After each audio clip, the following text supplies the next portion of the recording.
Hello students, welcome to cam tutor. तो आज का जो हमारा टॉपिक होने वाला है वो किस पे होएगा? पोलैरोग्राफी पे होगा, जो कि एनालिटिक केमिस्ट्री के अंदर हम पढ़ते हैं। पोलैरोग्राफी ये क्या एक इलेक्ट्रोकेमिकल एनालिसिस है, जिसके अंदर हम क्या पढ़ते हैं? आज पढ़ लिया हो गया। पोलैरोग्राफी का रिवीजन करेंगे आज हम, जो किसके अंदर आती है? एनालिटिकल केमिस्ट्री में आती है, और उसमें भी किस में आती है? इलेक्ट्रो केमिकल एनालिसिस में आती है। तो हम क्या करते हैं? एनालिसिस करते हैं किसमें? वोल्टामीट्री में। वोल्टामीट्री में, और वोल्टामीट्री के अंदर जो पार्ट होता है वो किसका होता है? पोलैरोग्राफी का। तो हमें जो पढ़नी है वो पोलैरोग्राफी पढ़नी है, जो किसका टाइप है? वोल्टामीट्री का टाइप है। तो सबसे पहले तो हमें ये पता होना चाहिए कि वो पोलैरोग्राफी हम क्यों पढ़ते हैं, इसके अंदर क्या एनालिसिस करेंगे हम। तो आपको पता होना चाहिए इसके अंदर हम क्या एनालिसिस करते हैं? Quantity and concentration of analyte. कि हमारे पास कोई एनालाइट है, एक एनालाइट का सॉल्यूशन है, तो उसके अंदर हमारा जो एनालाइट है उसकी कंसंट्रेशन क्या है, और जो एनालाइट हमने लिया है वो कौन सा एनालाइट है, उसके अंदर आयन किस चीज का आयन है? वो कैडमियम का आयन है, कॉपर 2 पॉजिटिव का आयन है, या फिर कोबाल्ट 2 पॉजिटिव का आयन है। तो हम क्या करते हैं? क्वांटिटी पता करेंगे, कंसंट्रेशन ऑफ एनालाइट पता करेंगे, और कौन सा आयन उसके अंदर प्रेजेंट है वो पता करेंगे। तो किसे पता करेंगे? हम पोलैरोग्राफी से पता करेंगे। तो जो पोलैरोग्राफी है, इसके अंदर हम एग्जाम पॉइंट ऑफ व्यू से पढ़ेंगे कि नेट और गेट के अंदर इसे जो क्वेश्चन आते हैं वो किस टाइप के क्वेश्चन आते हैं। तो इसके अंदर क्वेश्चन न्यूमेरिकल प्रॉब्लम बहुत कम आती है। तो न्यूमेरिकल प्रॉब्लम्स कम आती है, लेकिन थ्योरेटिकल प्रॉब्लम्स ज्यादा आती है। तो हम थ्योरेटिकल वे से पढ़ेंगे कि इसके अंदर कौन कौन से क्वेश्चन बन सकते हैं जो हमारे एग्जाम के अंदर आए हुए हैं और आ सकते हैं। तो ज्यादा बड़ा चैप्टर नहीं है, छोटा चैप्टर है जो एक वीडियो के अंदर कवर हो जाएगा, और आपसे जितने क्वेश्चन आएंगे वो सारे सारे हम कवर करेंगे। तो हम क्या पढ़ेंगे? वोल्टामीट्री। वोल्टामीट्री में क्या होता है भाई? इसके अंदर हम दो इलेक्ट्रोड लेते हैं। क्या लेते हैं? दो इलेक्ट्रोड लेते हैं। जो हम लेफ्ट लेते हैं, लेफ्ट जो इलेक्ट्रोड होती है वो किसकी तरह बिहेव करती है? कैथोड की तरह। और जो राइट साइड लेते हैं वो किसकी तरह करती है? एनोड की तरह। ये हमारी क्या है? वर्किंग इलेक्ट्रोड है। वर्किंग इलेक्ट्रोड, जिसको हम क्या कहते हैं? इंडिकेटर इलेक्ट्रोड भी कहते हैं। इस चैप्टर के अंदर जो मैं नाम बोल रहा हूं ना, ये नाम इंपॉर्टेंट है। डायग्राम्स के ऊपर क्वेश्चन आता है, जैसे वर्किंग इलेक्ट्रोड को इंडिकेटर इलेक्ट्रोड भी बोल सकते हैं वहां पे। तो हमें नाम या थ्योरेटिकल के ऊपर ज्यादा जाना है, कि थ्योरेटिकल का हमें पता हो कि उसके अंदर क्या चीज हो रही है, कौन से का क्या रोल है, उसके अंदर क्या हम यूज करते हैं, वो चीजें आपको सब पता होनी चाहिए। और ये क्या लेते हैं हम? रिफरेंस इलेक्ट्रोड लेते हैं। क्या लेते हैं? Reference electrode. रिफरेंस में क्या लेते हैं हम? कैलोमल इलेक्ट्रोड लेते हैं, स्टैंडर्ड कैलोमल इलेक्ट्रोड। ये क्यों लेते हैं भाई? क्योंकि स्टैंडर्ड इलेक्ट्रोड कैलोमल जो इलेक्ट्रोड है उसका जो वोल्टेज है या फिर जो रिडक्शन पोटेंशियल है वो क्या है? कांस्टेंट है। तो इसके रिस्पेक्ट में हम देखेंगे जो हमारा वर्किंग इलेक्ट्रोड है उसके ऊपर जो पोटेंशियल के अंदर कितना पोटेंशियल डिफरेंस क्रिएट हो रहा है, कितनी वोल्टेज क्रिएट हो रही है। वो कैसे करेंगे? कि हम इसको एक वोल्टेज से किसे कर देंगे? वोल्टेज से कनेक्ट कर देंगे। वोल्टेज से कनेक्ट कर देंगे, और यहां पर हम अपना जो एनालाइट लिया उसका सॉल्यूशन ले लेंगे। तो इसमें क्या हुआ कि सॉल्यूशन है उसके अंदर आयन आयन मूव करेंगे किसके ऊपर जाएंगे? वर्किंग इलेक्ट्रोड के ऊपर जाएंगे। वर्किंग इलेक्ट्रोड पे जाएंगे, क्या वो पोटेंशियल डिफरेंस क्रिएट होगा। फिर यहां से क्या होगा? वोल्टेज वेरी करेंगे। वोल्टेज वेरी करते ही क्या होगा? हमारा करंट प्रोड्यूस होगा। क्या प्रोड्यूस होगा? करंट। तो वोल्टामीटर के अंदर हम क्या करते हैं, वोल्टेज को वेरी करवाकर, वोल्टेज को, या फिर ये कर लो, वोल्टेज को चेंज कर कर या वेरी करवाकर करंट का मेजरमेंट करते हैं, करंट का मेजरमेंट करते हैं। कि हमने क्या किया, वोल्टेज जो वोल्ट है हमारा, वोल्ट ऊपर से दे रहे हैं जो, उसके अंदर पोटेंशियल डिफरेंस क्रिएट हो रहा है क्योंकि आयन मूव करेंगे, और जो वोल्टेज हम वेरी करेंगे उसके कोरोस्पेंडिंग हमारा करंट कितना प्रोड्यूस हुआ वो हम चेक करेंगे। तो हम क्या इसके अंदर एक ग्राफ बनाते हैं करंट और वोल्टेज के रिस्पेक्ट में। जो ग्राफ क्या आता है हमारा, कैसा आता है, इस टाइप का ग्राफ आता है कि हमने क्या किया, वोल्टेज क्या किया, चेंज करते रहे और इसके रिस्पेक्ट में हमारा करंट कितना चेंज आया, करंट कितना चेंज आया। तो यहां पर से सडनली एकदम से करंट चेंज होता है, जिसको हम क्या कहते हैं, ई हाफ कहते हैं। इस ई हाफ का बहुत बड़ा रोल है किसके अंदर, वोल्टामीटर के अंदर, पोलैरोग्राफी के अंदर, क्योंकि एक यही है जो हाफ वेव पोटेंशियल है, ये हाफ क्या है, हाफ वेव पोटेंशियल है, ये हमें ये बताएगा कि हमारे जो एनालाइट लिया उसकी कंसंट्रेशन कितनी है और वो उसके अंदर कौन सा आयन है, तो हमें हाफ वोल्टेज बताएगा। तो वोल्टामीटर के अंदर ऐसा ग्राफ आता है और उसका प्रोसीजर क्या है, ऐसे हम प्रोसीजर करते हैं। तो उसके अंदर जो पार्ट आता है हमारा पोलैरोग्राफी का, किसका, पोलैरोग्राफी का सेम प्रोसीजर होता है जो हम वोल्टामीटर के अंदर करते हैं, सेम प्रोसीजर होगा जो हम वोल्टामीटर में करते हैं। सब डिफरेंस कहां पे होगा, जहां पे हमने वर्किंग इलेक्ट्रोड ली है, जहां पे हमने क्या लिया है, वर्किंग इलेक्ट्रोड लिया है, उसकी जगह हम क्या लेंगे, एक स्टैंडर्ड इलेक्ट्रोड लेंगे। किसके लेंगे, मरकरी की, किसके लेंगे, मरकरी की इलेक्ट्रोड लेंगे, मरकरी की इलेक्ट्रोड, जिसका नाम क्या होता है, DME। आप सबने पढ़ा है क्या है DME, dropping mercury electrode, dropping mercury electrode. तो इस साइड जो हमने वर्किंग इलेक्ट्रोड है उसकी जगह क्या ले लिया हमने, DME ले लिया। और जो हमारी रिफरेंस इलेक्ट्रोड है ये तो हमारी क्या है, ये रहेगी स्टैंडर्ड कैलोमल इलेक्ट्रोड। और इसके अंदर हम 3 इलेक्ट्रोड लेते हैं, एक तो हमारी वर्किंग इलेक्ट्रोड होगी जो क्या है, पोलैरोग्राफी में हम क्या लेते हैं, DME लेते हैं, ड्रॉपिंग मरकरी इलेक्ट्रोड। एक हमारी होगी स्टैंडर्ड कैलोमल इलेक्ट्रोड, और एक इलेक्ट्रोड लेते हैं हम एक्सिलरी इलेक्ट्रोड। वो क्यों लेते हैं, उसका भी एक रोल है, एक्सिलरी इलेक्ट्रोड, क्या लेते हैं, एक्सिलरी इलेक्ट्रोड। वो क्या करती है कि जो हमारा रिफरेंस इलेक्ट्रोड लिया हमने उसका वोल्टेज क्या है, उसकी वोल्टेज चेंज ना हो, उसकी वोल्टेज चेंज ना हो। और जो हमारा प्रोसीजर है, जो आयन मूव करेंगे वो किसके रिस्पेक्ट में करें, DME और DME एंड एक्सिलरी इलेक्ट्रोड। जो आयन मूव करेंगे वो सिर्फ एक्सिलरी इलेक्ट्रोड और जो हमने DME ले इसके बीच में आयन मूव करेंगे। इसकी वोल्टेज क्या है, डिफरेंट, मतलब वो क्या है, जो वोल्टेज है वो चेंज नहीं होगी, इसलिए हम एक्सिलरी इलेक्ट्रोड लेते हैं। और ये हमने एक स्टैंडर्ड ले लिया क्योंकि जो वोल्टेज चेंज होगी तो हमारी रिफरेंस इलेक्ट्रोड के तो कांस्टेंट है, उसकी चेंज होगी नहीं, चेंज किसकी होगी, DME की। और उसके रिस्पेक्ट में क्या, उसके कोरस्पोंडिंग में करंट जनरेट होगा, जिसका हम ग्राफ बनाएंगे। इसका ग्राफ भी किसके रिस्पेक्ट में होता है, करंट और वोल्टेज।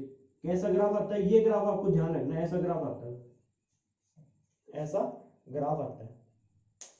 तो आपको कुछ एक चीजें याद रखनी है DME और स्टैंडर्ड कैलोमल इलेक्ट्रोड की।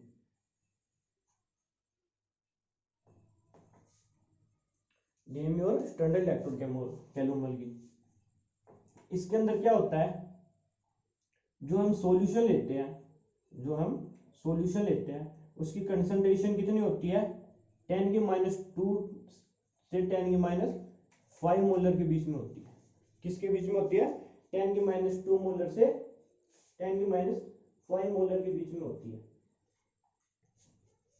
और आपको इसके नाम याद रखने हैं, जो हमने DME लिया है इसको क्या क्या बोलते हैं, एक तो वर्किंग इलेक्ट्रोड बोलते हैं, इंडिकेटर इलेक्ट्रोड बोलते हैं, और क्या बोलते हैं, एक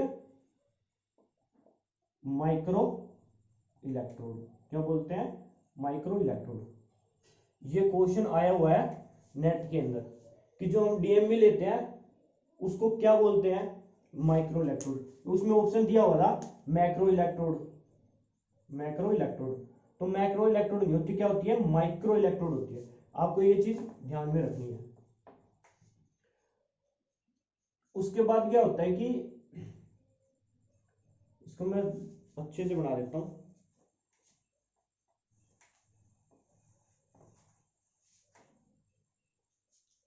यहां पे क्या फिल करते हैं हम, मरकरी फिल करते हैं, मरकरी फिल करते हैं। और ड्रॉप, ये क्या हमारे ड्रॉप है किसके, मरकरी के। तो मरकरी के ड्रॉप क्या सॉल्यूशन के अंदर आएंगे। सॉल्यूशन के अंदर आते ही जो हमारे सॉल्यूशन के अंदर जो आयन है, मान लेते हैं सॉल्यूशन के अंदर आयन किसका है, कैडमियम 2 पॉजिटिव है। तो क्या इस मरकरी के ड्रॉप के ऊपर क्या होना स्टार्ट कर देगा, अब्जॉर्ब होना स्टार्ट कर देगा। और किसके अंदर, बल्क में। ये याद रखना, बल्क के अंदर अब्जॉर्ब होगा कैडमियम 2 पॉजिटिव आयन किसके, मरकरी के ड्रॉप के। यहां पर अब्जॉर्ब होना स्टार्ट कर देगा। जैसे ही स्टार्ट करेगा वैसे करंट प्रोड्यूस होगा और हमारी क्या है, ग्राफ आना स्टार्ट हो जाएगा।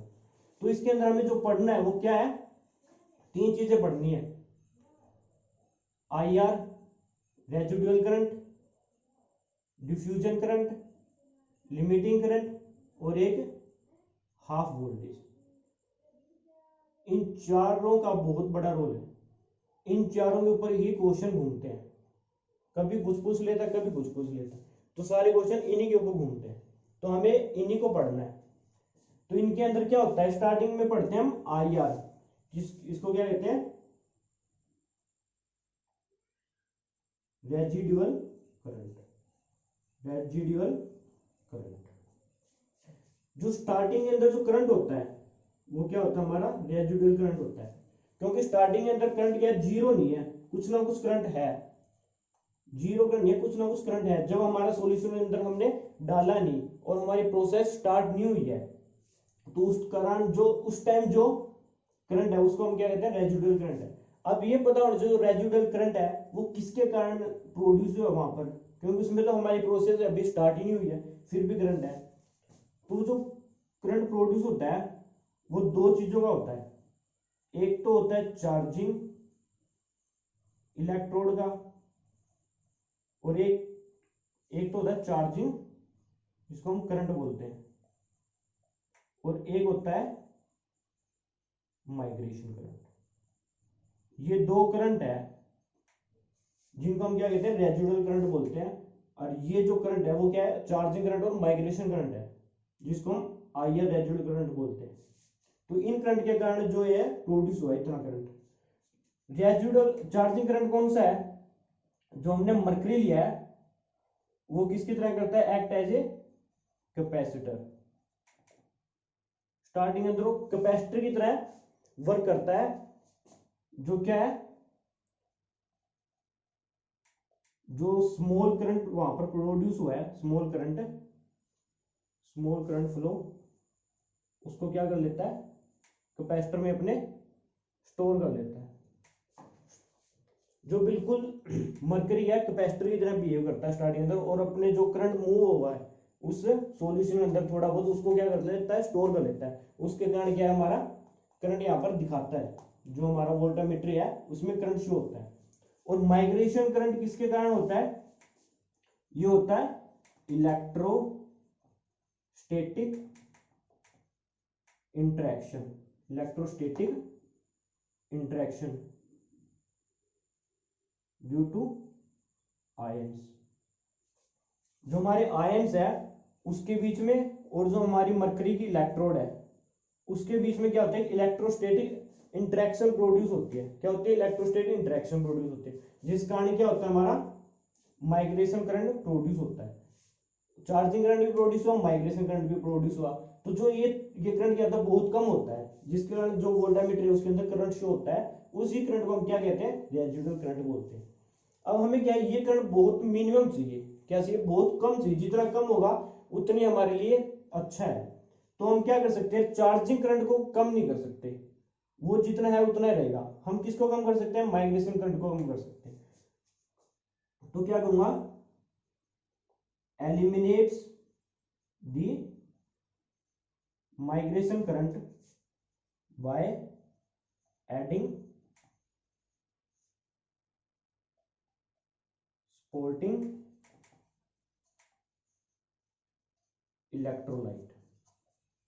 क्या ऐड करके, सपोर्टिंग इलेक्ट्रोलाइट ऐड करके मैं क्या कर सकता हूं, माइग्रेशन करंट को कम कर सकता हूं। ये क्वेश्चन भी आया हुआ है पेपर के अंदर कि किस मतलब जो हमारा रेजिडुअल करंट है उसको कम कैसे कर सकते हैं, एलिमिनेट कैसे कर सकते हैं, या फिर माइग्रेशन करंट को एलिमिनेट या कम कैसे कर सकते हैं, बाय एडिंग सपोर्टिंग इलेक्ट्रोलाइट। ये भी मैं बताऊंगा सपोर्टिंग इलेक्ट्रोलाइट क्या होता है, पहले बता देता हूं। हमारे क्या होते हैं, दो होते हैं, एक तो होता है इलेक्ट्रो एक्टिव स्पीसीज और एक क्या होता है सपोर्टिंग इलेक्ट्रोलाइट। ये आप अपनी कॉपी के अंदर नोट करते चलो क्योंकि थ्योरेटिकली क्वेश्चन बनती है इसके ऊपर। जो इलेक्ट्रोएक्टिव स्पीसीज क्या है, जो मरकरी के ऊपर अब्जॉर्ब होगा, क्या होगा, मरकरी के ऊपर अब्जॉर्ब होगा। जैसे हमारा कैडमियम 2 पॉजिटिव आयन है, जो आयंस है वो क्या है, इलेक्ट्रोएक्टिव स्पीसीज है। जो सपोर्टिंग इलेक्ट्रोलाइट डालते हैं वो क्या हो सकता है, हमारा केसीएल हो सकता है, KNO3 हो सकता है, जो क्या करेगा, इसको मूव करने में हेल्प करेगा। इसकी कंसंट्रेशन तो मैंने बता दी, इलेक्ट्रोएक्टिव स्पीसीज की कितनी होती है, 10⁻2 टू 10⁻5 मोलर। बट जो स्पोर्टिंग इलेक्ट्रोलाइट की कंसंट्रेशन है, कंसंट्रेशन ऑफ स्पोर्टिंग इलेक्ट्रोलाइट, उसकी 100 टाइम्स होती है कंसंट्रेशन ऑफ जो हमारी इलेक्ट्रोएक्टिव स्पीसीज की है। कितनी होती है, 100 टाइम ज्यादा होती है किसी स्पोर्टिंग इलेक्ट्रोलाइट की। क्यों ज्यादा होती है, क्योंकि हमें एक तो माइग्रेशन करंट कम करना है और एक कि जो इलेक्ट्रोएक्टिव चीज है वो स्मूथली इसमें मूव कर पाए। तो इसलिए हम क्या करते हैं, स्पोर्टिंग इलेक्ट्रोलाइट की कंसंट्रेशन इसके अंदर ज्यादा रखते हैं। तो आपको ये बात याद रखनी है, इस पे भी क्वेश्चन बनते हैं। तो हमने रेजिडुअल करंट पढ़ लिया, जो किसके कारण होता है, चार्जिंग करंट के कारण होता है, माइग्रेशन करंट के कारण होता है। और जो हमारी सॉल्यूशन के अंदर कुछ एक इंप्योरिटीज होती है, क्या होती है, इंप्योरिटीज, हैवी इंप्योरिटीज, उनके कारण भी जो प्रोड्यूस करंट होता है वो किसी में आता है, रेजिडुअल करंट में। जो हैवी इंप्योरिटीज के कारण जो करंट प्रोड्यूस होता है वो किस में आता है, रेजिडुअल करंट के अंदर ही आता है। जो थोड़े बहुत करंट प्रोड्यूस होते हैं, चार्जिंग करंट हो, माइग्रेशन करंट हो, हैवी इंप्योरिटीज के कारण हो, वो किस में आते हैं सर, रेजिडुअल करंट में आते हैं, जिसके कारण स्टार्टिंग के अंदर ही क्या है, कुछ करंट हमें शो होता है। और आपको ये बात याद रखनी है कि ये जो करंट है ये विदाउट कोई भी रिएक्शन स्टार्ट नहीं हुई है, उसके कारण प्रोड्यूस हुई है। क्योंकि जब भी यहाँ पे कोई रिएक्शन प्रोड्यूस होगी तो क्या होता है, इसके अंदर दो चीजें होती है, एक तो होता है हमारा इलेक्ट्रो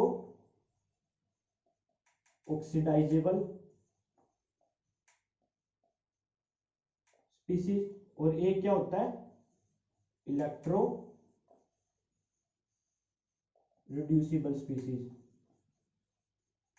क्योंकि इसके अंदर क्या है, एक रिडॉक्स रिएक्शन स्टार्ट होगी जिसमें एक का ऑक्सीडेशन होगा और एक का क्या होगा, रिडक्शन होगा। तो एक रिडॉक्स रिएक्शन स्टार्ट होती है, उसके कारण हमें क्या है, जो हमारा करंट है वो प्रोड्यूस होता दिखता है। लेकिन ये तो स्टार्टिंग के अंदर ही है, कोई भी रिएक्शन हमारी स्टार्ट नहीं हुई है, कोई रिडॉक्स रिएक्शन नहीं हो रही। तो जो ये करंट हो रही है इसको हम क्या कहते हैं, नॉन फैराडिक करंट बोलते हैं इसको, नॉन फैराडिक करंट। क्योंकि जो फैराडिक करंट है वो किसके कारण होता है, रिडॉक्स रिएक्शन के कारण प्रोड्यूस होता है। लेकिन कोई रिएक्शन स्टार्ट ही नहीं हुई है तो उसमें जो करंट होगा इसको क्या कहते हैं हम, नॉन फैराडिक करंट। ये आपको याद रखना है, ये भी क्वेश्चन पूछा जाता है, तो ये चीजें आपको याद रखनी है।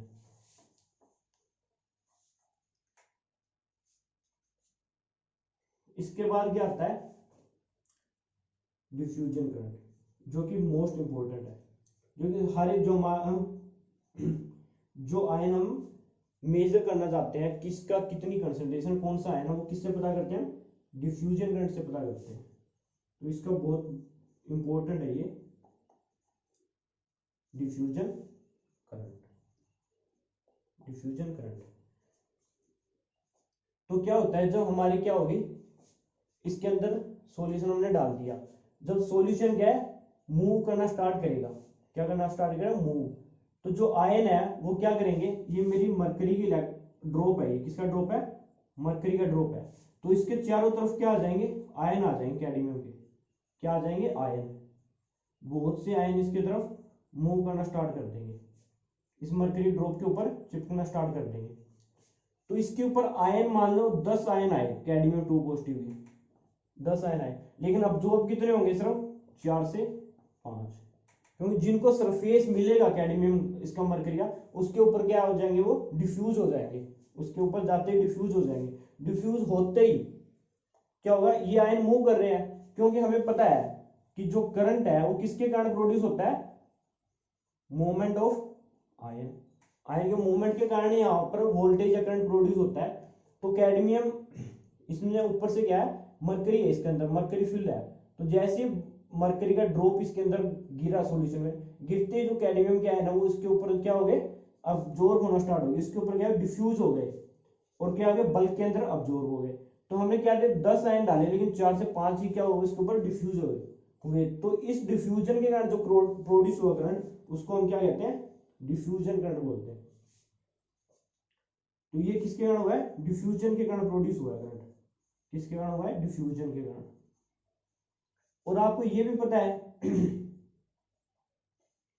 कि जितने आयन गए हैं, आयन कितने गए, 10 आयन गए इसके अंदर ब्रो, लेकिन अब्जॉर्ब कितने हो पाए, 4 से 5 आयन अब्जॉर्ब हो पाए। इसलिए क्या होता है, इसके अंदर जो डिफ्यूजन रेट है, क्या होता है, डिफ्यूजन रेट वो ज्यादा होता है, किससे, रिडक्शन रेट से। क्या होता है, रिडक्शन रेट, क्योंकि कैडमियम 2 पॉजिटिव आयन है, कैडमियम 2 पॉजिटिव, मरकरी के ऊपर जाते ही कैडमियम 2 पॉजिटिव आयन है, 2 इलेक्ट्रॉन गेन करेगा और किसमें चला जाएगा, कैडमियम सॉलिड के अंदर, उसके ऊपर क्या हो गया, अब्जॉर्ब हो गया, और वहां क्या है, मरकरी है। तो क्या कर लेते हैं, ये मेटल मरकरी अमलगम बना लेते हैं, क्या बना लेते हैं, मेटल मरकरी अमलगम, क्योंकि कैडमियम में मरकरी का अब्जॉर्ब होते ही वहां उसका क्या हो जाता है, रिडक्शन हो जाता है, इलेक्ट्रॉन गेन कर लेता है, और किस फॉर्म में आ जाता है, मेटल मरकरी अमलगम के फॉर्म में बन जाता है वापस। तो यहाँ पर क्या है, डिफ्यूजन के लिए तो हमारे पास आए 10 आयन, 10 आयन डिफ्यूजन के लिए आए, लेकिन अब्जॉर्ब कितने, रिडक्शन कितनों का आया, 4 से 5 आयन रिडक्शन हुआ।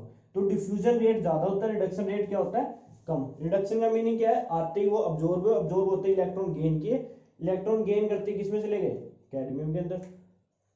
तो कैडमियम जाते ही वो क्या बना लिया, वहां पर उन्होंने कैडमियम मरकरी अमलगम बना लिया, जो कि क्या होता है, स्टेबल होता है, तो स्टेबल चीज बहुत फास्ट बनती है। तो ये क्या होता है, हमारा डिफ्यूजन करंट होता है। इसके बाद क्या आता है, लिमिटिंग करंट। क्या आता है, लिमिटिंग करंट। ये यहां से यहां तक क्या हुआ हमारा, डिफ्यूजन करंट। उसके बाद आता है लिमिटिंग करंट, लिमिटिंग करंट। अब क्या हुए, इस सॉल्यूशन के अंदर जितने आयंस थे, वो ज्यादातर आयंस क्या हो गए, मरकरी के ऊपर अब्जॉर्ब हो चुके हैं, उनका क्या हो चुका है, रिडक्शन हो चुका है, रिड्यूस हो चुके हैं वो। उसके बाद कुछ एक आयन उसके अंदर बच गए, क्या हुए, बहुत कम आयन उसके अंदर बच गए। तो अब जो आयन बच गए, वो एक एक करके क्या करेंगे, इस मरकरी का जो ड्रॉप है, मरकरी का ड्रॉप है, इसके ऊपर जाएंगे। एक आयन गया, जाते क्या हो गया, इलेक्ट्रॉन गेन किया, और कैडमियम में कन्वर्ट हो गया। एक आयन गया, कैडमियम में कन्वर्ट हो गया। उसके बाद फिर सेकंड आयन गया, वो भी जाते ही क्या हो गया, रिड्यूस हो गया, कैडमियम में कन्वर्ट हो गया। इसी तरह जो डिफ्यूजन रेट है वो किसके इक्वल हो गया, रिडक्शन रेट के इक्वल हो गया। एक आयन गया, पहले क्या, एक आयन गया, उसका रिडक्शन हो गया, फिर दूसरा आयन गया, उसका रिडक्शन हो गया, ऐसे एक एक कर करके गए। जो डिफ्यूजन रेट था, डिफ्यूजन रेट क्या था, एक कैडमियम आयन गया, उसी का रिडक्शन हो गया, एक कैडमियम आयन डिफ्यूज हुआ, उसी का रिडक्शन हो गया, दूसरा कैडमियम आयन उसका डिफ्यूजन। तो diffusion rate is equal to reduction rate. इसी के कारण जो हमारा करंट प्रोड्यूस होता है बहुत कम प्रोड्यूस हुआ है, देखो क्या बहुत कम प्रोड्यूस हुआ है। तो इसको हम क्या कहते हैं, लिमिटिंग करंट। क्योंकि डिफ्यूजन में तो क्या थे, 10 कैडमियम आयन गए थे, लेकिन 4 से 5 आयन क्या हो गए, रिड्यूस हो चुके थे। जितने आयन रिड्यूस होंगे उनकी मूवमेंट ज्यादा हुई है तो भी वो उसके ऊपर डिफ्यूज हुए हैं, तभी उनका रिडक्शन हुआ है। तो जितनी ज्यादा फास्ट मूवमेंट होगी उतनी ज्यादा करंट प्रोड्यूस होगा। लेकिन बाद में क्या हुआ, आयन क्या हो गए, कम हो गए, तो एक एक आयन गए। पहले 4 से 5 आ रहे थे, डिफ्यूज हो चुके थे, अब एक एक डिफ्यूज हो रहा है।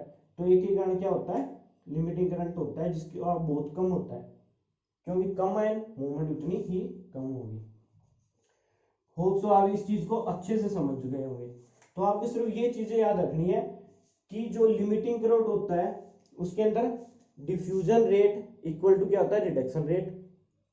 लेकिन जो हमारा डिफ्यूजन रेट में क्या होता है, डिफरेंस जो क्या है, डिफ्यूजन रेट जो होता है, डिफ्यूजन रेट होता है वो ज्यादा होता है किससे, रिडक्शन रेट से।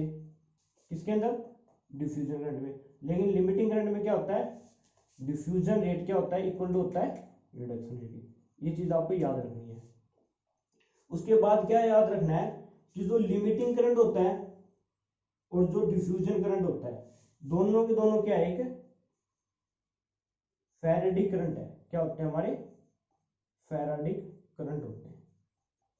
क्योंकि रेजिडुअल करंट प्रोड्यूस हुआ था जब कोई भी रिएक्शन स्टार्ट नहीं हुई थी, कोई भी आयन मरकरी के ऊपर अब्जॉर्ब होना स्टार्ट नहीं हुआ था। जो रेजिडुअल करंट है उसके ऊपर डिपोजिशन प्रोसेस का कोई रोल नहीं है, डिपोजिशन प्रोसेस स्टार्ट भी नहीं हुई। ये चीज आपको याद रखनी है, क्वेश्चन में तो पूछा जा सकता है कि यहाँ पर डिपोजिशन प्रोसेस स्टार्ट हुई है या नहीं हुई। तो डिपोजिशन प्रोसेस कोई स्टार्ट नहीं हुई है, ये स्टार्टिंग के अंदर करंट है, बिल्कुल स्टार्टिंग के अंदर कोई प्रोसेस स्टार्ट नहीं, कोई हमारी रिडॉक्स रिएक्शन स्टार्ट नहीं, इसलिए नॉन फैराडे करंट है। लेकिन जब हमारी रिएक्शन स्टार्ट हुई, एक का ऑक्सीडेशन हुआ फिर रिडक्शन हुआ, तो क्या रिडॉक्स रिएक्शन स्टार्ट हुई, तो उसके कारण जो करंट प्रोड्यूस हुआ, आईडी और लिमिटिंग करंट, डिफ्यूजन करंट और लिमिटिंग करंट, तो ये क्या हमारी फैराडे करंट है। क्योंकि ये किसके कारण हुए, हमारी रिडॉक्स रिएक्शन के कारण प्रोड्यूस हुए। रिडॉक्स रिएक्शन किसके कारण प्रोड्यूस है, रिडॉक्स रिएक्शन के कारण प्रोड्यूस है। तो ये चीज आपको याद रखनी है।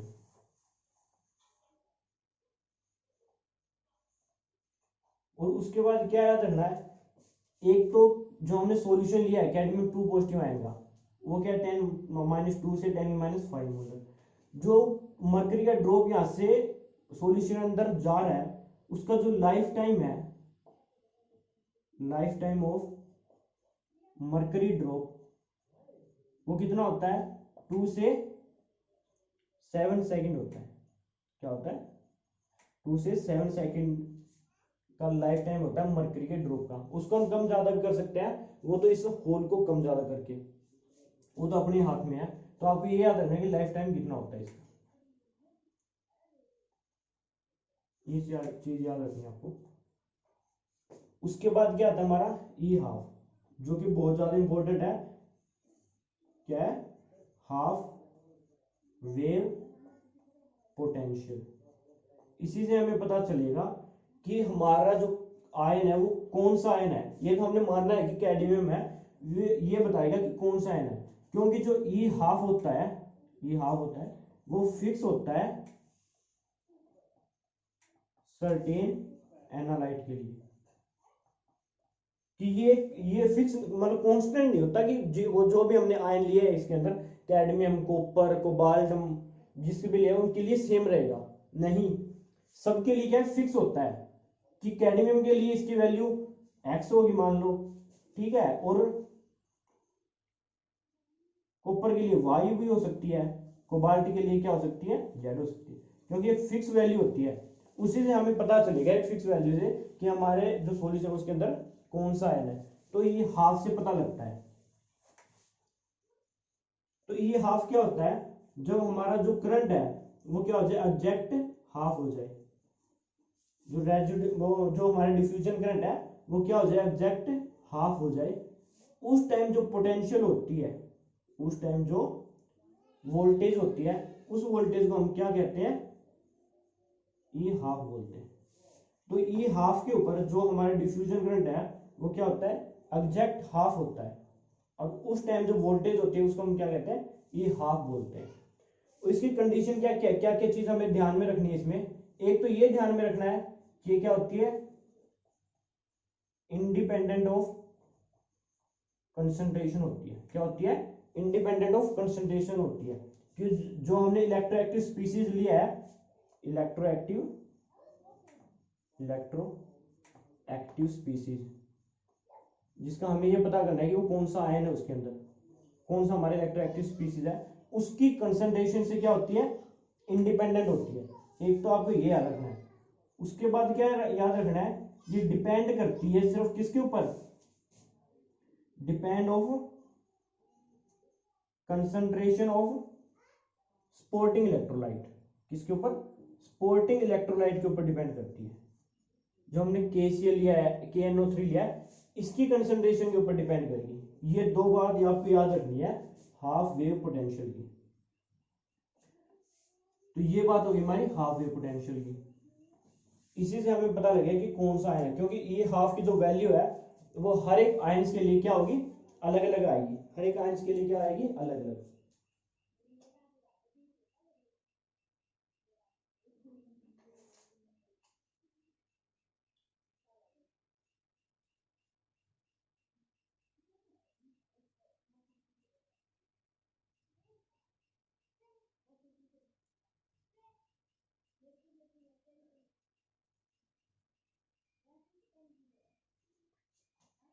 तो ये तो बात होगी हमारी ग्राफ की। इसके अंदर क्या क्या, ये हमने रेजिडुअल करंट पढ़ लिया, डिफ्यूजन करंट, लिमिटिंग करंट, ये हाफ पोटेंशियल, और इलेक्ट्रोएक्टिव स्पीसीज और स्पोर्टिंग इलेक्ट्रोलाइट है, उसके बारे में पढ़ लिया।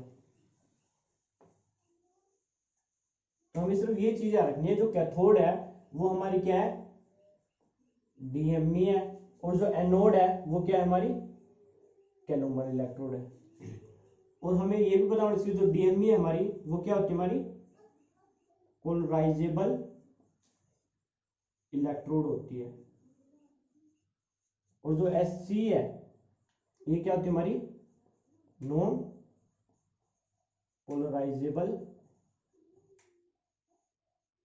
इलेक्ट्रोड होती है। ये चीज आपको याद रखनी है कि हमारी पोलराइजेबल इलेक्ट्रोड है, क्योंकि जैसे कैडमियम आयन उसके ऊपर जा रहा है मरकरी ऊपर, वैसे ही हमारा क्या है, पोटेंशियल डिफरेंस क्रिएट हो रहा है। जो इसकी पोटेंशियल की वैल्यू है वो क्या हो रही है, चेंज हो रही है, तभी हमारा ये हाफ आएगा।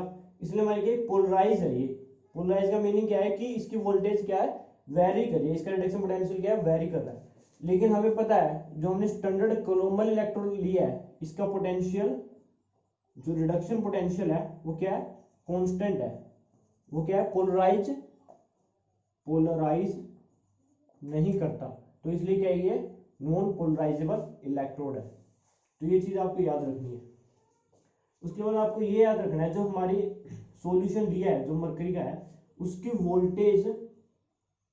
वोल्टेज या फिर reduction potential -1.8 volt to 0.4 volt, इसके बीच में होना चाहिए। बस क्या होना चाहिए, 1.8 वोल्ट से 0.4 वोल्ट के बीच में होना चाहिए। जब हमारा वोल्टेज -1.8 वोल्टेज से क्या होगा, कम होगा, तो वहां पर क्या होगी, H2 गैस प्रोड्यूस होगी। ये क्वेश्चन पूछा गया है। जब वोल्टेज क्या होगा, 1.8 वोल्ट से कम होगी तो H2 गैस प्रोड्यूस होगी। जब 0.4 वोल्ट से ज्यादा होगी, उस टाइम क्या होगा, जो हमारा मरकरी है वो क्या कर देगा, ऑक्सीडाइज हो जाएगा, जो हमारी क्या 0.4 वोल्टेज से क्या हो जाएगी, ज्यादा हो जाएगी, उस टाइम मरकरी किस में चला जाएगा, मरकरी ऑक्सीडेशन स्टेट 1 में चला जाएगा। ये क्वेश्चन भी पूछा गया है, तो ये चीजें आपको याद रखनी है। तो जो हमने ये DMe लिया है, मरकरी ही क्यों लिया हमने, ये क्वेश्चन भी हो सकता है कि हमने मरकरी का इलेक्ट्रोड ही क्यों लिया। तो उसकी कुछ एक एडवांटेज थी। क्या थी, एडवांटेज थी। एडवांटेज क्या क्या है, एक तो ये इनर्ट है कि इतना ज्यादा रिएक्ट नहीं करता। सबसे मेन एडवांटेज इसकी क्या है, टू प्रोवाइड ए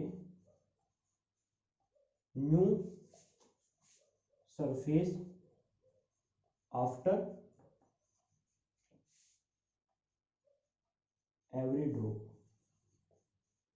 इसका मीनिंग क्या है कि जब हमने एक ड्रॉप सॉल्यूशन के अंदर आया, एक ड्रॉप आते ही उसके ऊपर जितने कैडमियम आयन उसके बल्क के अंदर अब्जॉर्ब होने थे, वो ऑब्जॉर्ब हो चुके। तो अब जो सेकंड जो कुछ आयन बच गए उसके लिए नया सरफेस चाहिए, क्यों मरकरी का एक ड्रॉप था उसके ऊपर जितने आयन ऑब्जॉर्ब हो चुके अब नहीं होंगे। तो उसके बाद क्या ऊपर से फिर नया ड्रॉप आता है। नया ड्रॉप आते ही क्या है, कैडमियम आयन को एक नया सरफेस मिल चुका है कि जो पहले वाला सरफेस था मरकरी ड्रॉप का वो फिल हो चुका है। उसके बाद नया ड्रॉप आएगा, उसको क्या मिल गया, नया एक सरफेस मिल गया ऑब्जॉर्ब होने के लिए। तो जितनी डिफ्यूजन पहले वाले ड्रॉप में थी उतनी डिफ्यूजन क्या होगी सेकंड वाले में होगी, क्योंकि उतना सरफेस मिल गया दोबारा से। तो एक न्यू ड्रॉप मिलता है, वो भी क्या बिल्कुल क्लीन, बिल्कुल न्यू टाइप सरफेस मिलता है। जो पहले का था वैसे ही सरफेस दोबारा मिलता है। तो एक सरफेस प्रोवाइड कराता है जहां पर क्या होता है, जो हमारा मेटल का आयन है वो क्या करता है, इलेक्ट्रॉन गेन करके क्या हो जाता है उसके ऊपर डिपॉजिट हो जाता है। क्या हो जाता है, डिपॉजिट। तो उसको एक नया सरफेस देता है मरकरी, जो किसी और इलेक्ट्रोड के अंदर नहीं है। और सेकंड थर्ड पॉइंट क्या है, ओवर वोल्टेज। कि क्या होता है, अगर हम प्लेटिनियम का ले, अगर प्लेटिनियम की इलेक्ट्रोड ले इसकी जगह, तो इसके अंदर जो आयंस होंगे एस पॉजिटिव टाइप, तो वो क्या करेंगे, इलेक्ट्रॉन गेन करके क्या कर लेंगे, H2 गैस में कन्वर्ट कर लेंगे। क्योंकि प्लेटिनियम इलेक्ट्रोड के ऊपर एस पॉजिटिव आयन बहुत इजीली क्या कर जाते हैं, ऑक्सीडाइज कर जाते हैं। तो इसीलिए हम क्या करते हैं, प्लेटिनियम हाइड्रोजन की इलेक्ट्रोड नहीं लेते, उसकी जगह क्या लेते हैं हम, मरकरी के लेते हैं इलेक्ट्रोड। मरकरी क्यों लेते हैं, क्योंकि मरकरी के सरफेस के ऊपर S positive ion electron gain कर H2 में प्रोड्यूस नहीं होता, बहुत क्या होती है, वेरी लेस टेंडेंसी, बहुत कम टेंडेंसी होती है कि वो मरकरी सरफेस के ऊपर जाकर H2 प्रोड्यूस करे। इसीलिए हम प्लेटिनियम नहीं लेते, किसका लेते हैं, मरकरी का लेते हैं। और एक क्या होता है जो हमारे इसके अंदर क्या स्टार्टिंग के अंदर ही इसमें से क्या हाइड्रोजन और N2 गैस क्या हो जाती है, बाहर निकल जाती है। क्योंकि स्टार्टिंग में इसमें जो आयंस होंगे, कोई भी नाइट्रोजन का हाइड्रोजन का कोई भी गैसेज होगी, उस गैसेज को क्या स्टार्टिंग में हम क्या करते हैं, बाहर कर देंगे। क्यों बाहर कर देंगे, कि जो हमारा करंट आएगा वो करंट हाइड्रोजन या नाइट्रोजन की रिडक्शन पोटेंशियल के कारण ना आए, कि यहां पर जो इनका रिडक्शन पोटेंशियल होगा उनका रिडक्शन पहले ही हो जाए, किससे, उस प्रोसेस को स्टार्ट होने से। कैडमियम इसके ऊपर ऑब्जर्व होना स्टार्ट होगा, उससे पहले क्या हो जाए, उनका रिडक्शन पोटेंशियल होकर के ये बाहर निकल जाए। तो इनके कारण हमारा करंट प्रोड्यूस नहीं होना चाहिए। जो करंट प्रोड्यूस होगा सिर्फ किसका होगा, जो है इसके ऊपर ऑब्जॉर्ब होगा, उसी के कारण वोल्टेज डिफरेंस है, उसी के कारण करंट होगा, उसी के कारण हमें ई हाफ का पता लगेगा। उसी से हम क्या कर सकते हैं, कितनी इसकी कंसंट्रेशन और कौन सा आयन है उससे पता कर सकते हैं। इसलिए हम पहले क्या करते हैं, हाइड्रोजन नाइट्रोजन गैस को बाहर कर देते हैं। तो ये आपको याद रखना है कि इसका कोई रोल नहीं है, इनका इसकी वोल्टेज में कोई भी रोल नहीं है, पहले ही निकल जाएंगे रिडक्शन होकर के। तो ये चीज आपको याद रखनी है। इसके बाद क्या आता है, इसके बाद कुछ फॉर्मूलाज आते हैं। तो इसके अंदर क्या है, एक इक्लोविक इक्वेशन आती है। प्लेरोग्राफी में हम एक इक्लोविक इक्वेशन पढ़ते हैं। तो उसके अंदर क्या होता है कि डिफ्यूजन करंट को निकालने के लिए इक्लोविक ने क्या किया था, एक फॉर्मूला दिया था जिससे हम क्या डिफ्यूजन करंट निकाल सकते हैं। क्योंकि डिफ्यूजन करंट निकलेगा तभी तो हमारा क्या निकलेगा, हाफ वेव पोटेंशियल निकलेगा, हाफ वेव पोटेंशियल निकलेगा। क्योंकि डिफ्यूजन करंट का एग्जैक्ट क्या होता है, हाफ होता है, हाफ वेव पोटेंशियल। तो इसको निकालने के लिए एक इक्वेशन दी थी, इसको क्या बोल गया, इक्लोविक इक्वेशन। इसके अंदर क्या था 607, तो कांस्टेंट क्वांटिटी है। एन क्या होता है, नंबर ऑफ इलेक्ट्रॉन चेंज, कितने नंबर ऑफ इलेक्ट्रॉन रिडक्शन हुआ है, कितने नंबर ऑफ इलेक्ट्रॉन्स का, वो क्या नंबर ऑफ इलेक्ट्रॉन चेंज होते हैं। डी क्या होता है, डिफ्यूजन करंट होता है, जिसको हम क्या होता है, डिफ्यूजन करंट नहीं होता, डिफ्यूजन कोफिशिएंट होता है। क्या होता है, डिफ्यूजन कोफिशिएंट, जिसकी यूनिट क्या होती है, सेंटीमीटर स्क्वायर पर सेकंड। सी क्या हमारी, कंसंट्रेशन ऑफ एनालाइट, जिसका हमने एनालाइट लिया है, जैसे हमने वहां पे क्या लिया था, कैडमियम 2 पॉजिटिव लिया था, तो उसकी कंसंट्रेशन। और एम क्या होता है, rate of flow of mercury, जो मरकरी की ड्रॉप का फ्लो है, कितना फ्लो है, मिलीग्राम पर सेकंड में लेते हैं। टी क्या है हमारा, ड्रॉप टाइम, जिसको हम सेकंड में लेते हैं। तो आपको यूनिट याद रखनी है। जब हम इस यूनिट के अंदर सारी चीजें लेते हैं तो हमारा जो डिफ्यूजन करंट आता है वो किस में आता है, माइक्रो एम्पियर में आता है। तो ये चीजें आपको याद रखनी है कि किसको किस में लेते हैं। एक ये फॉर्मूला याद रखना है। इस फॉर्मूले से हमें क्या पता लग गया कि जो हमारी आईडी डिफ्यूजन करंट है वो क्या डायरेक्टली प्रोपोर्शनल टू किसके है, कंसंट्रेशन के। क्या डायरेक्टली प्रोपोर्शनल टू कंसंट्रेशन के। अगर मैं क्या लूं, मेरी मान लो मेरी कंसंट्रेशन क्या है C1 है, उसके ऊपर डिफ्यूजन करंट क्या होगा ID1। एक मैंने मान ली मेरी कंसंट्रेशन C2 है, उसमें डिफ्यूजन करंट क्या होगा ID2। तो मैं क्या कर सकता हूं, अगर मेरे को ID1 गिवन है और कंसंट्रेशन C1 गिवन है और C2 गिवन है, तो मैं क्या कर सकता हूं ID2 निकाल सकता हूं। क्योंकि डिवाइड करूंगा तो जो कांस्टेंट क्वांटिटी होगी प्रोपोर्शनल की वो तो कैंसिल आउट हो जाएगी, तो ये क्या आ जाएंगे, इक्वल आ जाएंगे। तो ये फॉर्मूला आपको याद रखना है। इसके ऊपर क्या आते हैं क्वेश्चन, आते भी है और आया हुआ भी है। इसको मैंने क्या कर दिया, डिवाइड कर दिया। तो दो कंसंट्रेशन दी होगी, डिफ्यूजन करंट दिया हुआ, D2 निकाल सकता है। C1 निकलवा सकता, कुछ भी निकलवा सकता है, तीन चीज गिवन, मतलब तीन चीज दे करके। एक तो ये क्वेश्चन इक्वेशन पढ़ते हैं।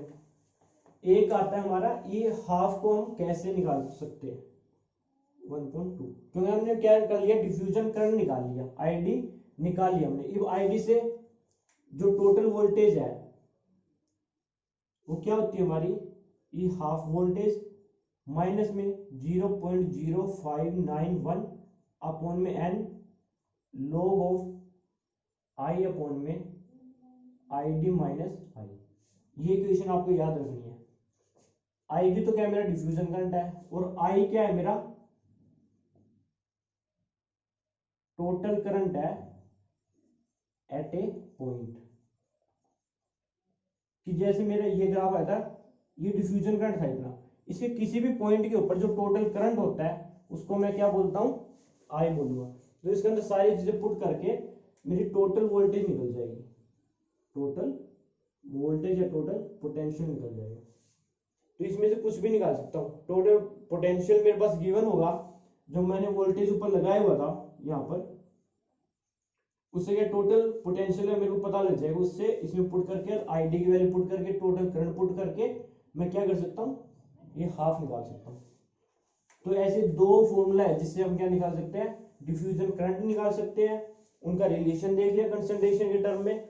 और क्या डिफ्यूजन करंट से हम क्या निकाल सकते हैं, हाफ वेव पोटेंशियल निकाल सकते हैं, क्योंकि टोटल पोटेंशियल हमें गिवन होती है वोल्टामीटर के अंदर, हमें मिल जाती है। तो कई बार क्या होता है, कुछ एक आयंस का जो ग्राफ है वो ऐसे आ जाता है, जो हमारा ID है और ये मेरा क्या है लिमिटिंग करंट है IL। तो जो डिफ्यूजन करंट है वो क्या हो जाता है, लिमिटिंग करंट से ज्यादा हो जाता है। क्या हो जाता है, डिफ्यूजन करंट लिमिटिंग करंट से ज्यादा हो जाता है। तो जो मैक्सिमा है, क्या है, जो मैक्सिमा आता है, जो मैक्सिमा आता है, इस मैक्सिमा को रिमूव करने के लिए, टू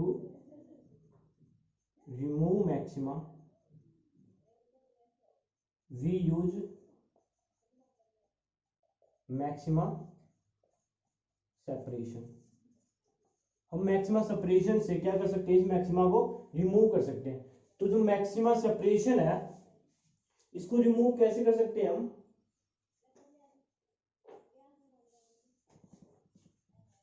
इसको रिमूव कैसे कर सकते हैं, इसके अंदर एंड कुछ मतलब इलेक्ट्रोलाइट डालकर, क्या डालकर, इलेक्ट्रोलाइट।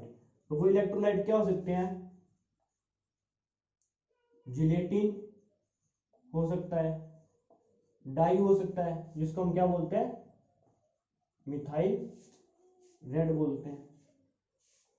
ये क्या हो सकते हैं, इनको अगर डाल लूंगा मैं तो क्या हो जाएगा, मेरा जो मैक्सिमा आएगा, इस मैक्सिमा को क्या बोलते हैं हम,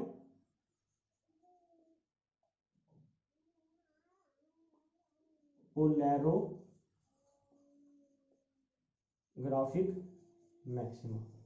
तो इस मैक्सिमा को रिमूव कर सकता हूं मैं क्या डालकर, मेरा इलेक्ट्रोलाइट डालकर। क्या क्या होता है, जेलेटिन हो सकता है और डाई हो सकता है, और एक और होता है टाइट्रोन X100, ये भी इलेक्ट्रोलाइट है। तो ये इलेक्ट्रोलाइट भी आपको याद रखने हैं कि कैसे हम इसको रिमूव कर सकते हैं।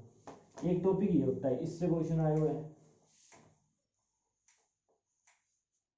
इसके बाद क्या आता है मेरे पास, एक तो होती है मेरी direct polarography, direct current polarography, एक होती है मेरी डिफरेंशियल पल्स पोलैरोग्राफी। इसको क्या बोलता हूं, डायरेक्ट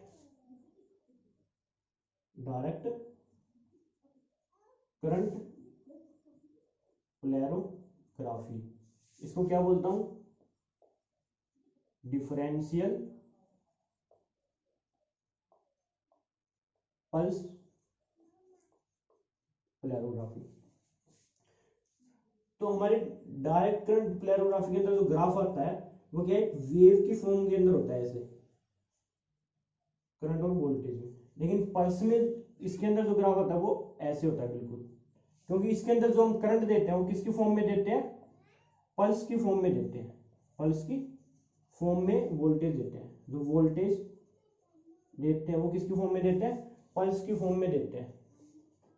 तो जो डायरेक्ट करंट पोलैरोग्राफी का वो क्या है, रेजिडुअल करंट है, वो क्या होता है, जो हमारी डिफरेंशियल पल्स पोलैरोग्राफी है उससे क्या होता है, ज्यादा होता है।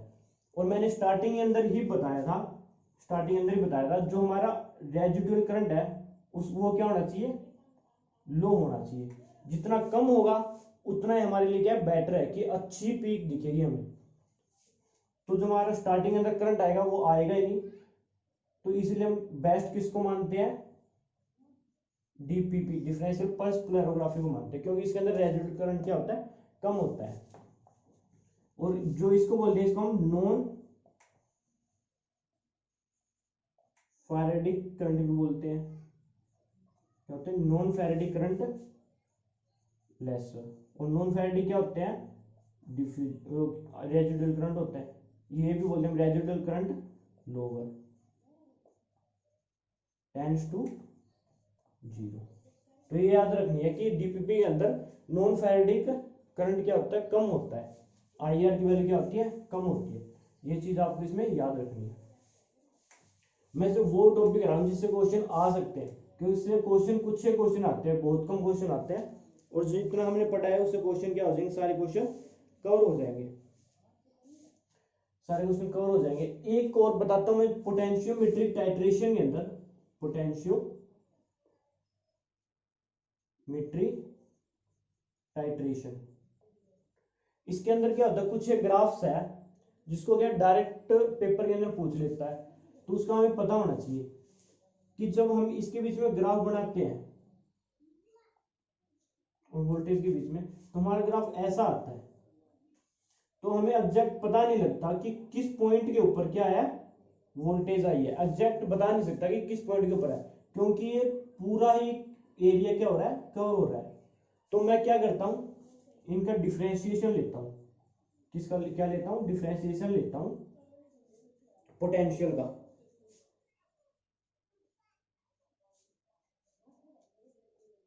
जब डिफरेंशिएशन लूंगा डीई अपॉन में डीवी, तो जो मेरा ग्राफ आएगा वो किस तरह आएगा, इस वे में आएगा। तो ये जो पॉइंट है, ये पॉइंट क्या है मेरा, इस पॉइंट के ऊपर क्या होती है, ये हाफ होती है मेरी। तो मुझे थोड़ा सा अच्छा बढ़िया मतलब अंदाजा लग जाता है कि मेरा इस पॉइंट के ऊपर मेरी ही हाफ की वैल्यू, क्योंकि इसके अंदर तो पता नहीं लग रहा एग्जैक्ट, इसमें हमें क्या है सही से पता लग जाता है कि मेरी पोटेंशियल की वैल्यू ये आने वाली है। और एग्जैक्ट बिल्कुल एक पॉइंट से कि इस पॉइंट के ऊपर मेरा ई हाफ की वैल्यू ये है, एग्जैक्ट पॉइंट निकालने के लिए हम सेकंड डेरिवेटिव लेते हैं इसका। उसके अंदर क्या होता है, ये ग्राफ आता है कि हमें एग्जैक्ट वैल्यू मिल गई किसकी, हाफ पोटेंशियल की। इसलिए हम क्या लेते हैं, डेरिवेटिव कर देते हैं उसका एग्जैक्ट वैल्यू निकालने के लिए। इसमें तो बिल्कुल ही पता नहीं लग रहा, इसके अंदर हाँ कुछ पता लग रहा है ठीक से, लेकिन इसमें एग्जैक्ट वैल्यू मिल चुकी है। और आपको ये भी पता होना चाहिए कि जो डीई अपॉन डीवी है वो क्या होता है, ग्रेटर देन 0 है इसके अंदर, बट इसके अंदर जो डी स्क्वेयर ई है और अपॉन डी वी स्क्वेयर है वो क्या है, इक्वल टू जीरो है, क्या मेरा इक्वल टू जीरो है। तो ये ग्राफ ये पता होना चाहिए, ये ग्राफ पता होना चाहिए, ये ग्राफ पूछ लेता है किसके ग्राफ के बीच में, मतलब इसी ग्राफ के बीच में कौन सा ग्राफ करेक्ट है।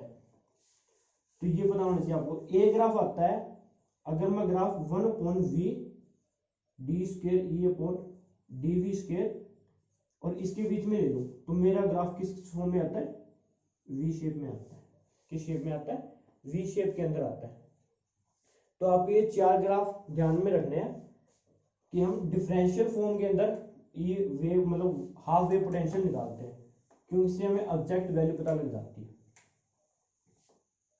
तो ये हमारा जो जो चीजें पोलैरोग्राफी के अंदर पूछी जाती है वो चीजें मैंने बता दी।